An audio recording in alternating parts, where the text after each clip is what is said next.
Ural Mountains, Russia, February 1959. 9 experienced hikers died in the Russian mountains in 1959. Their tent was slashed from the inside. No one knows why. 9 experienced hikers vanished in the Russian mountains, and the evidence left behind made no sense. They planned to reach a mountain called Otorten. It's a challenging route, but they've done harder. On February 1st, they set up camp on the slopes of Kholat Shakal, a mountain the locals call Dead Mountain. That night, something goes catastrophically wrong. When a search party finds their camp 3 weeks later, the scene is horrifying. The tent has been slashed open from the inside, not cut from outside by an attacker, cut from within by the hikers themselves, as if they were desperate to escape. Their shoes, coats, and supplies are still inside, but the hikers are gone. They fled into the freezing wilderness, in sub-zero temperatures, barefoot, half-dressed. Searchers find the first 2 bodies near the tree line over a mile from the tent. They're frozen, wearing only underwear. One has severe burns.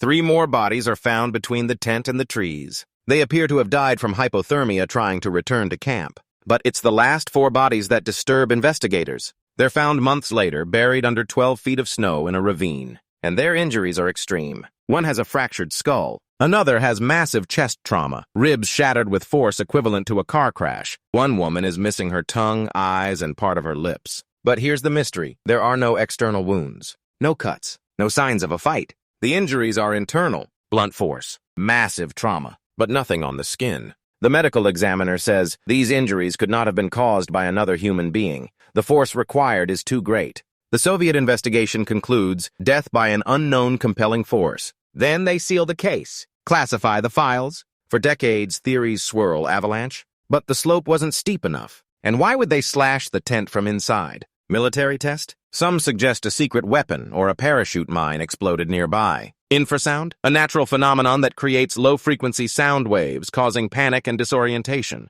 Yeti? Locals insist something lives in those mountains. Or something else. Radiation was found on some of the clothing. Not enough to kill, but enough to be strange. In 2019, Russian authorities reopened the case. Their conclusion, an avalanche. But survivors' families and independent researchers reject it. The evidence doesn't fit. To this day, no one knows what happened on Dead Mountain. 9 experienced hikers. One night. A slashed tent. And injuries that shouldn't exist. Some mysteries stay buried because the truth is too disturbing. I teach people how to research cases like this and profit from it. Link in bio.